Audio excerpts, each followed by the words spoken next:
ce nouveau volet du MAPEI Club, un podcast aujourd'hui consacré à une magnifique association et un partenariat solidaire, Courir pour elle. Pour nous en parler, j'accueille Sophie Moreau, la présidente de l'association éponyme, et Émilie Blandin, DRH de MAPEI France. Bonjour à toutes les deux. Bonjour. Bonjour.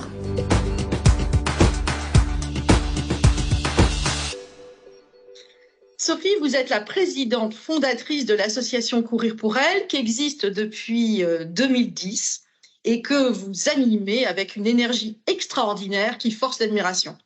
J'en ai d'ailleurs été le témoin direct lors d'un événement connecté sur lequel nous aurons l'occasion de revenir plus tard. Alors, comme vous le dites vous-même, Courir pour elle, c'est beaucoup plus qu'une simple course. C'est un véritable mouvement, un mouvement solidaire qui embarque tout sur son passage, et ce depuis sa création. Sophie, est-ce que vous pouvez nous rappeler quels sont les objectifs de l'association, ses missions et l'ADN qui la caractérise ? Oui, alors en effet, Courir pour elle, c'est beaucoup plus qu'une course, c'est un mouvement, c'est beaucoup de monde en rose, et puis c'est surtout beaucoup d'espoir. La vocation première de Courir pour elle, c'est la lutte contre les cancers féminins. Donc c'est une association d'intérêt général, loi 1901, une association qui a deux missions principales. La première mission de Courir pour elle, c'est la prévention. Donc on s'adresse vers trois publics prioritaires, qui sont les jeunes femmes, les femmes en milieu vulnérable et les femmes en milieu rural. La prévention se fait au travers de campagnes de prévention mensuelles. On suit en fait la campagne OMS qui, chaque mois, évoque une problématique de cancer. Donc au mois d'octobre, c'est le dépistage.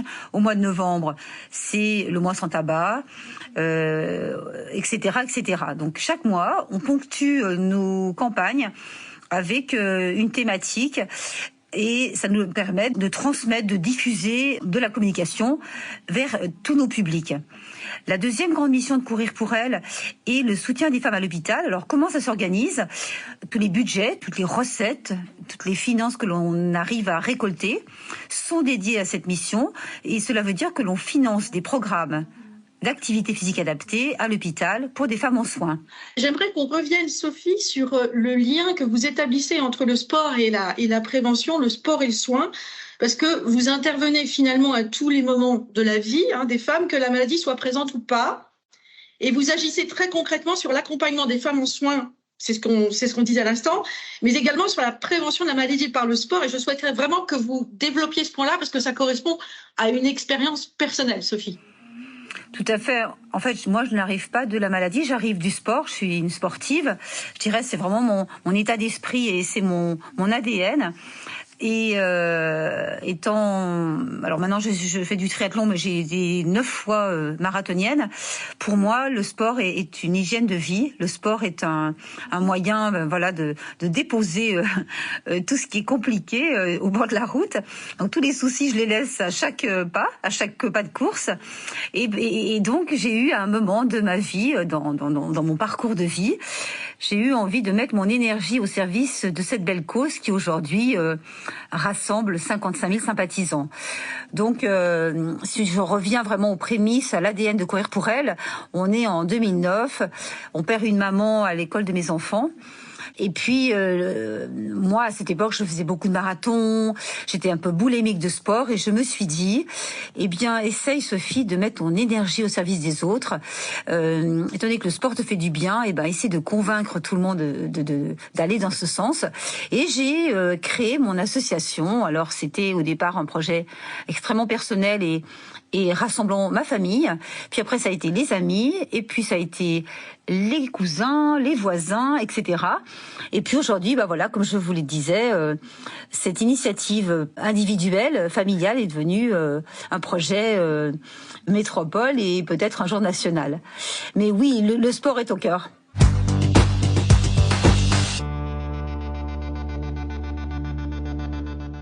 Est-ce que vous pouvez rappeler pour nos auditeurs quels sont les temps forts qui marquent une année de Courir pour elle, parce qu'il y a une forme de récurrence d'une année sur l'autre?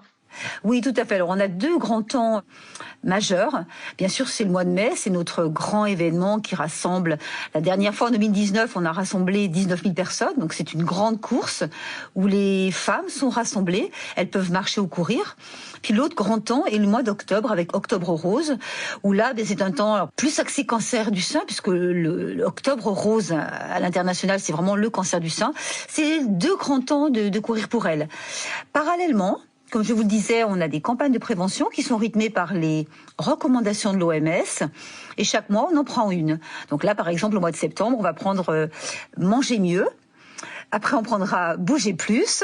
Ensuite, on prend éviter le tabac, l'alcool.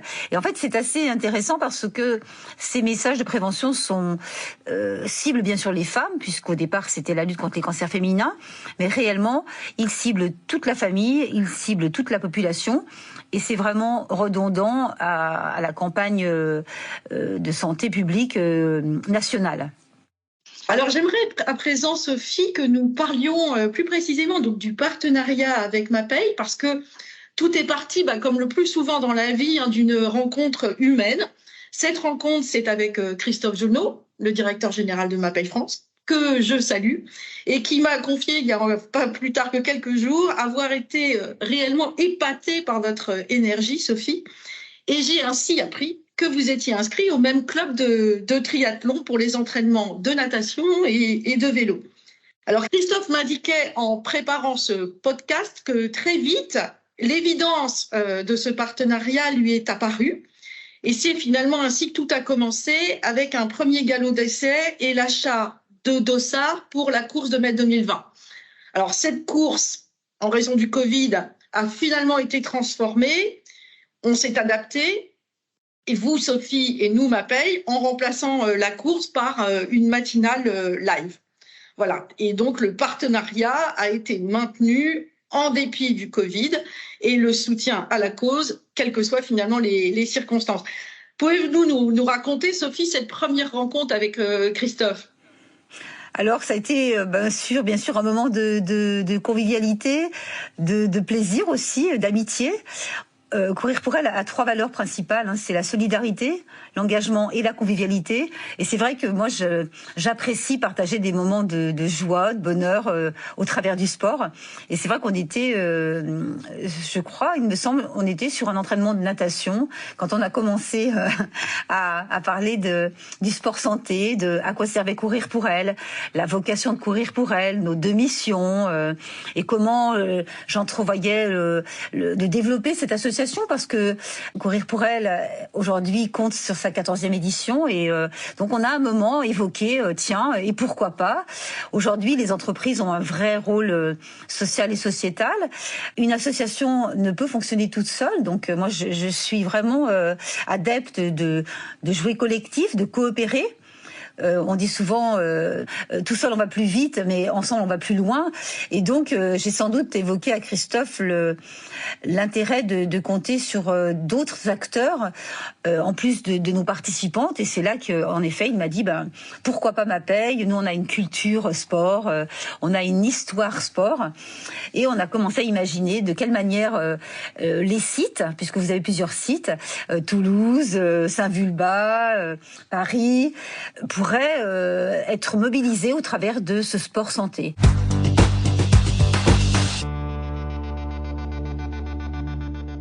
Alors justement, Sophie, nous avons donc ici présente Émilie Blandin, qui est DRH de MaPay France. Émilie, est-ce qu'on peut cerner ensemble finalement les motivations de MaPay pour ce partenariat solidaire qui comporte plusieurs volets et répond finalement à plusieurs objectifs combinés et pour l'association et pour MaPay et ses salariés? Oui, évidemment. Donc la cause, elle est universelle, elle nous touche tous de plus ou moins près, ça c'est évident. Elle appelle tous à un élan de solidarité. Avec Christophe Jonot, on est convaincus que l'entreprise, elle doit être impliquée dans de grandes causes. Et c'est une composante essentielle dans notre société qui occupe la majeure partie de notre quotidien. Du coup, c'est une conviction, elle a un rôle très important à jouer en matière d'action solidaire et ça se traduit pour MaPay au travers des partenariats directs en tant que personne morale, mais aussi, et c'est le plus important, via l'engagement de nos salariés. Alors que ce soit marcher, courir, pédaler ou même danser pour une cause solidaire, finalement c'est à la portée de tous, de tout un chacun. On peut chacun donner un peu de notre temps dans une discipline qu'on affectionne et dans laquelle on se sent à l'aise. Donc le sport à tous les niveaux, c'est vraiment un moment de partage fédérateur, pourvoyeur de bien-être, et c'est un moment qui casse les codes finalement dans l'entreprise. Le partenariat, en fait, pour MaPay, c'est vraiment une composante essentielle de notre engagement en RSE et de l'action en faveur du bien-être au travail. Grâce à lui, on a fait des événements sportifs auxquels on contribue et on propose aussi à nos salariés 16 webinars sur l'année qui sont consacrés à la relaxation, aux échauffements simples pour combattre rouille articulaire, fatigue musculaire par exemple. C'est l'occasion pour chacun de donner une demi-heure axée sur l'importance de la préservation de soi, du bien-être, de la santé. C'est en direct, c'est une demi-heure entre midi et 2. Bien sûr, pour tous les salariés qui ne peuvent pas se connecter, on propose de le regarder en replay. Donc l'événement Octobre Rose dont parlait Sophie en 2022, ça a réuni 90 salariés, marche solidaire sur chacun de nos sites en France, moment très émouvant avec des témoignages, des prises de parole. Chacun a pu se connecter à la cause en passant un moment privilégié d'échange, d'émotion, et c'est ce qui est le plus important, de grande convivialité. Oui, Émilie, ce qui frappe réellement, c'est que MaPay aujourd'hui a adopté une orientation que je qualifierais de précurseur, de bien-être solidaire. Nous avons toutes et tous à cœur dans notre vie de tous les jours de participer à une grande cause, tout en œuvrant pour préserver notre santé et celle de nos proches. Mais c'est vrai qu'on n'a pas toujours le temps, on est pris dans le tourbillon de la vie, et parfois on serait prêt à y renoncer, alors que finalement MaPay nous donne là la possibilité de nous recentrer sur ces valeurs, de donner et puis in fine de recevoir. Oui, clairement. Et c'est finalement pour ça que l'entreprise se devait de s'impliquer, tant sur l'élan solidaire et partagé, mais aussi pour proposer aux salariés les moyens d'une bonne prévention. Ça permet de rejoindre à la fois les objectifs de la politique RSE, mais ça permet aussi de fédérer autour des valeurs de sport et d'engagement qui sont clairement l'ADN de notre groupe et de notre entreprise.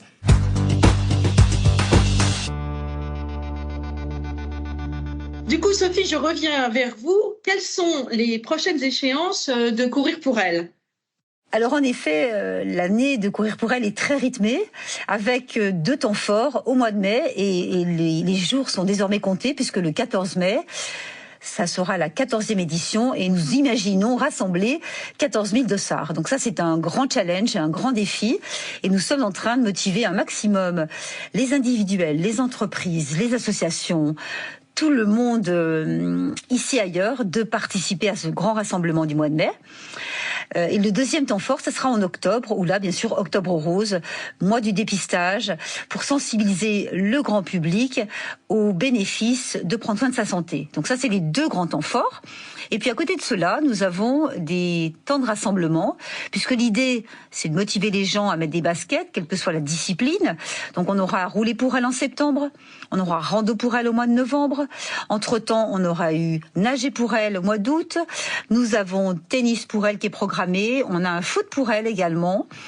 Voilà, chaque mois, je dirais, on a une animation, une discipline nouvelle qui permet de remettre le t-shirt rose, transmettre à nouveau tout l'espoir qu'il y a derrière, puisque un dossard acheté, c'est une femme aidée, un dossard vendu, c'est une femme soutenue, et à chaque fois que quelqu'un met son t-shirt, il transmet nos valeurs, il diffuse notre optimisme, parce que derrière, eh bien, il y a l'espoir d'accompagner et de soutenir une femme en soins. Alors, croyez bien, Sophie, que MaPay sera au rendez-vous. Alors justement, Émilie, quelles sont, au niveau du partenariat, les prochaines étapes ? Alors, sur 2023, on va poursuivre les webinars « Je prends soin de moi ». On participera à l'événement Octobre Rose. On envisage aussi des interventions de Courir pour elle sur nos sites, sur la thématique du mieux manger, manger plus sain.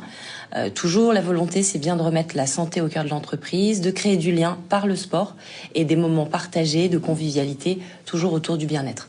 Alors, Sophie, ces ateliers, là, bien manger, etc., vous pouvez nous en dire un petit peu plus ? Alors l'idée, en effet, c'est dans le cadre de la prévention, nous on intervient. Alors on intervient auprès des jeunes, je vous ai parlé des 3 publics prioritaires, les jeunes, les femmes au milieu rural, les femmes au milieu vulnérable. Et quand on intervient en entreprise, eh bien ça nous permet de toucher tous ces publics.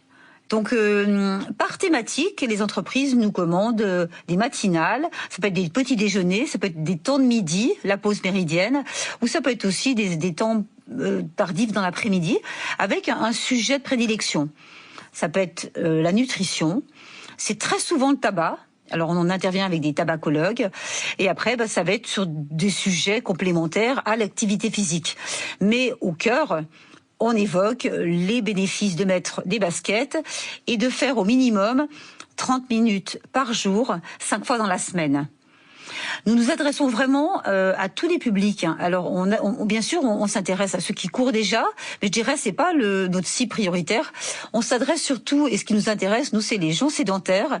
Et dans les entreprises, il s'avère que depuis la Covid, depuis ces 2 années de confinement, les gens sont beaucoup plus sédentaires. Les gens ont moins envie. Et on a remarqué avec les enseignants APA, c'est vraiment factuel, que moins on a envie, moins on est capable, et moins on est incapable, moins on fait. Et dans l'autre sens, et c'est pour ça qu'avec Christophe, à un moment, on s'est tapé dans la main, on s'est dit on va remettre le sport, on va remettre de l'énergie dans l'entreprise, parce que plus on fait, plus on a envie, et plus on a envie, et plus on a envie de faire. Donc je dirais, c'est remettre le défi avec Ma Paye et Courir pour elle, c'est remettre... inverser la tendance générale, qui est une tendance nationale même, voire pire, redonner envie aux gens de remettre des baskets, inclure dans le quotidien une activité sportive modérée. On va pas leur faire un Ironman, ni un triathlon, ni un marathon, mais c'est mettez des baskets, vous êtes capable, et redonnez confiance. Et je dirais la confiance en soi, c'est une thématique entreprise. Elle vient aussi par le fait d'être capable de faire un petit défi, comme un 5 km, comme un 10 km, comme voilà, ça passe par là, et l'activité physique a cette propriété de remettre en confiance des gens qui sont parfois sortis de cette énergie parce que pour les femmes, certaines ont pris des kilos, certaines ont eu la maladie. Voilà, il faut remettre dans la bonne voie vers l'énergie. Tout à fait. Donc cette énergie solidaire qui vient du sport, qui amène de la confiance en soi, de l'estime de soi et de l'envie de se dépasser. Nous arrivons au terme de ce podcast. Un grand merci à toutes les deux, vous Sophie, Émilie. Tout d'abord, vous pouvez retrouver toutes les informations sur Courir pour elle, et notamment l'achat de dossards sur courirpourelle.com. Gageons que ce partenariat continuera de nous emmener très loin et d'œuvrer à la fois pour la prévention des cancers féminins et la santé des salariés de Ma Paye France. À très bientôt pour un nouveau rendez-vous du Ma Paye Club, et bye bye. Bye bye. Bye bye.